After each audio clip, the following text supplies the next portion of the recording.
किसने खड़ा किया था?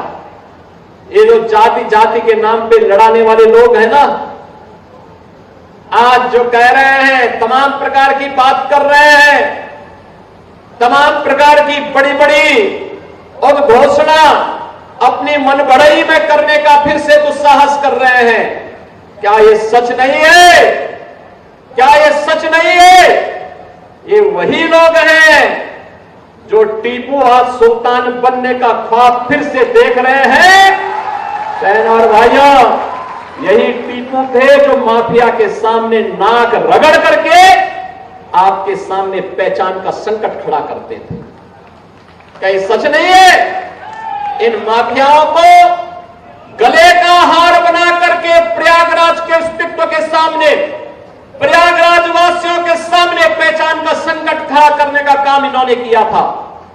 ये गुमराह करते हैं। क्या ये सच नहीं? इन्हीं माफियाओं ने राजू पाल की हत्या की थी। राजू पाल एक गरीब परिवार से थे। राजू पाल एक गरीब परिवार से थे, विधायक बने थे, लेकिन किस निर्ममता के साथ उनकी हत्या हो गई थी। उस समय इन्हें याद नहीं आ रहा था पीटीए, राजूपाल मार दिए गए, लेकिन इनको अपनी कुर्सी की चिंता थी। तब इनको अपनी कुर्सी की चिंता थी। तब राजूपाल जैसे गरीब मारे जाते हैं, उमेश पाल जैसे मारे जाते हैं। हम लोगों ने तो कहा कि अपराध और अपराधियों को बख्शेंगे नहीं, जीरो टॉलरेंस की नीति के तहत सरकार कार्य करेगी। हम सुरक्षा सबको देंगे, सम्मान सबको देंगे, विकास सबका करेंगे। लेकिन अगर किसी ने किसी बेटी वहां चलती हुई बेटी पर हाथ डालने का दुस्साहस किया तो उसके हाथ अलग होंगे, पैर अलग होंगे, जरूर करवा देंगे। हर बेटी को सुरक्षा प्रदान करना ये सरकार का दायित्व है और सरकार अपने इस दायित्व का निर्वहन करेगी, किसी भी हद तक जाकर के करेगी। हर व्यापारी को सुरक्षा प्रदान करना हमारा कार्य है और सरकार किसी भी हद तक जाकर के सुरक्षा भी देगी, उन्हें सम्मान भी देगी।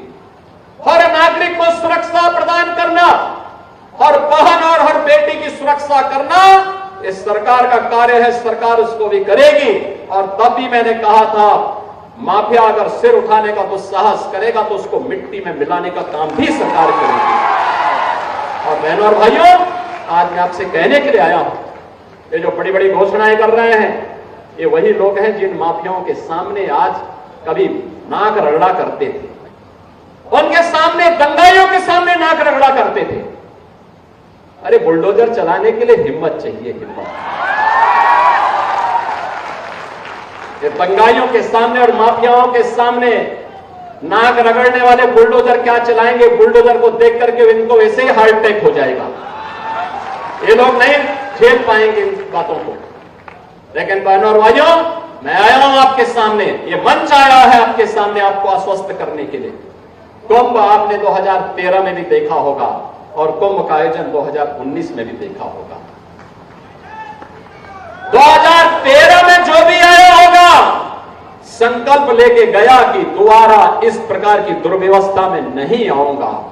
लेकिन आदरणीय प्रधानमंत्री मोदी जी के मार्गदर्शन और नेतृत्व में जब 2019 में प्रयागराज कुंभ हुआ, मंत्रिमंडल के मेरे सहयोगियों ने, यहां के माननीय जनप्रतिनिधियों ने, माननीय सांसद प्रोफेसर रीता बहुगुणा जोशी, श्रीमती केसरी देवी पटेल, महापौर, यहां पर उस समय की महापौर ने, और साथ साथ यहां के हमारे स्वास्थ्य मंत्री उस समय के श्री सिद्धार्थनाथ सिंह, श्री नंदगोपाल गुप्ता नंदी जी, इन सभी लोगों ने मिलकर के, यहां के मान्य विधायकों ने, सबने मिलकर के अथक परिश्रम किया और परिणाम क्या रहा?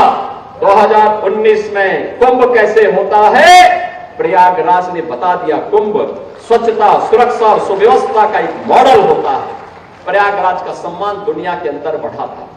और बहनों और भाइयों, उसी सम्मान को बहाल करने के लिए आज हम फिर आपके पास आए, आपसे कहने के लिए, अच्छा काम करते हैं, व्यक्ति को भी सम्मान मिलता है और साथ साथ हमारे शहर को भी, हमारे जनपद को भी एक नई पहचान मिलती है।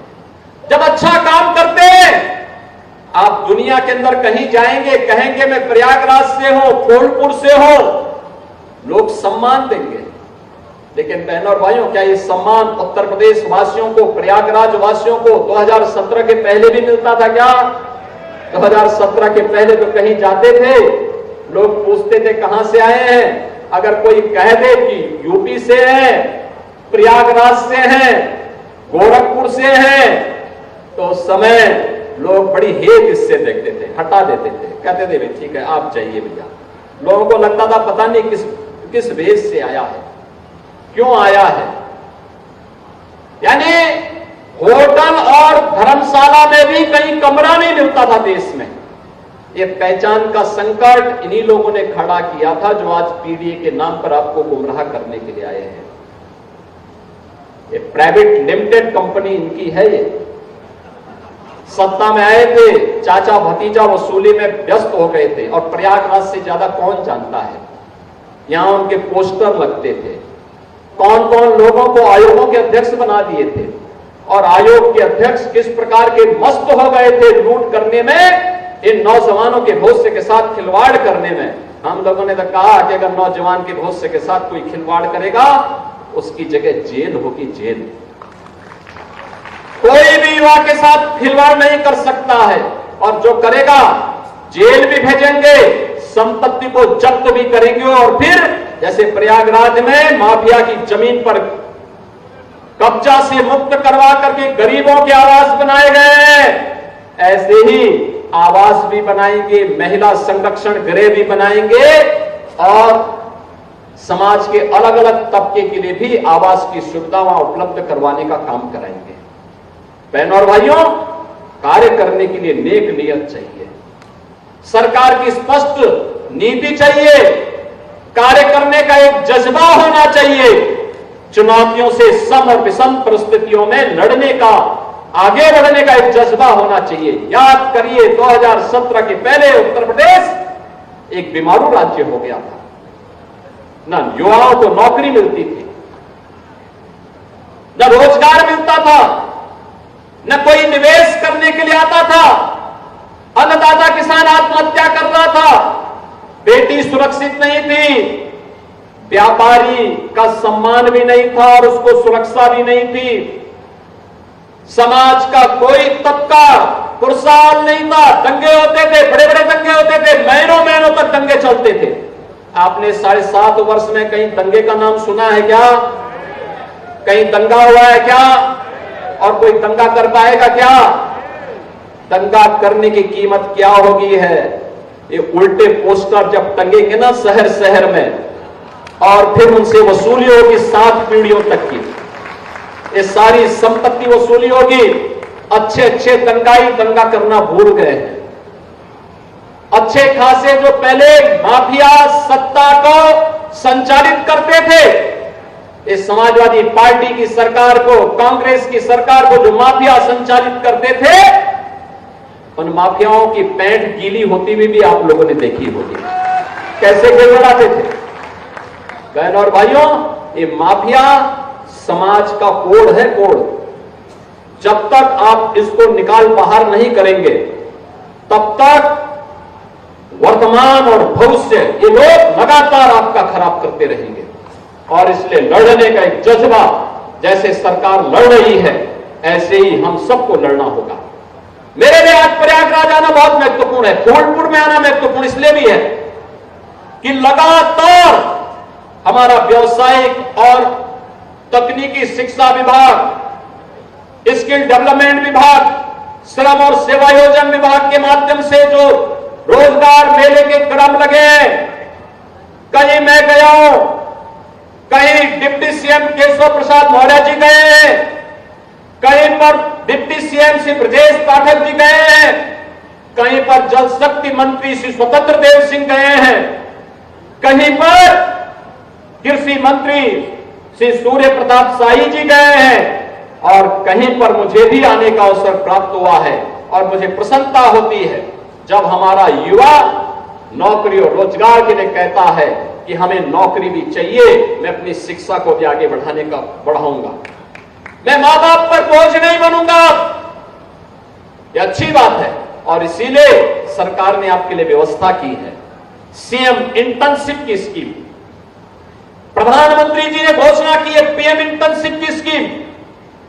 कोई भी उद्यम, कोई भी इंस्टीट्यूशन, कोई भी उद्योग, अगर किसी पढ़ने वाले कोई नौजवान ग्रेजुएशन कर रहा है, फाइनल ईयर है, पढ़ाई के साथ साथ नौकरी करना चाहता है, आधा मानदेय वह इंस्टीट्यूशन या उद्योग देगा, आधा सरकार देगी और सर्टिफिकेट मिलने के बाद फिर उसका प्लेसमेंट की गारंटी होगी।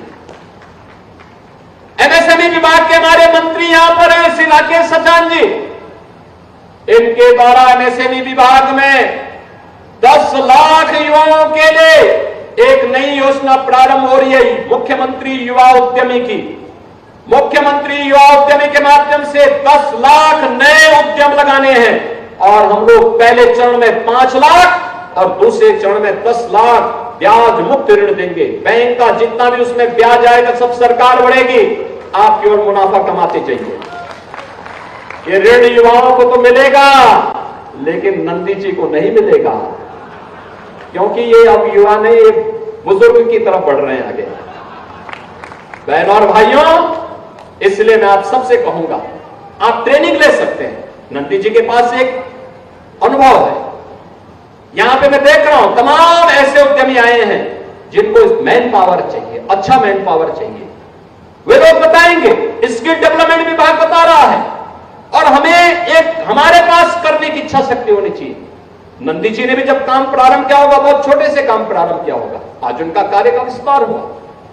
उन्होंने अपने कार्य का विस्तार दिया, सीख करके जज्बा होना चाहिए, कार्य करने की एक ललक होनी चाहिए और ये छोटी सी पूंजी बात नहीं, बड़ी पूंजी बनती है। सरकार उसमें सपोर्ट कर दे तो वही बाद में अपना एक नया स्टार्टअप स्थापित कर सकता है, एंटरप्रेन्योर बन सकता है, वही बाद में उद्योगपति बन सकता है, वही फिर किसी एक फील्ड का बादशाह बन सकता है और फिर उसकी टूटी बोलती भी दिखाई देगी। मेहनत से कमाया गया पैसा फलता फूलता भी है, लंबे समय तक पीढ़ियों को यशस्वी बनाता है और सही मार्ग का अनुसरण करते हुए हम कार्यक्रमों को आगे बढ़ाते हैं। और मुझे प्रसन्नता हुई 15,000 युवा एक साथ यहां पे नौकरी और रोजगार प्राप्त कर रहा है। आज बहनों भाइयों, इससे पहले मैं लखनऊ में 12 विभागों के 1300 नौजवानों को, 1374 नौजवानों को हम वहां पे सरकारी नियुक्ति पत्र देकर के आए हैं और मैं आपको आश्वस्त करने जा रहा हूं। अभी आपने देखा होगा 23, 24, 25, 30 और 31 अगस्त को 60,200 से अधिक पुलिस भर्ती के लिए हम लोगों ने परीक्षा ली है। इसके परिणाम बहुत शीघ्र आने वाले हैं और परिणाम आएंगे। 60,200 से अधिक युवा, उत्तर प्रदेश का युवा केवल उत्तर प्रदेश पुलिस का पार्ट बनने जा रहा है। 60,200 ये बनेंगे और जैसे ये भर्ती पूरी होगी फिर से 40 से लेकर 45,000 नई भर्ती फिर से आ जाएगी।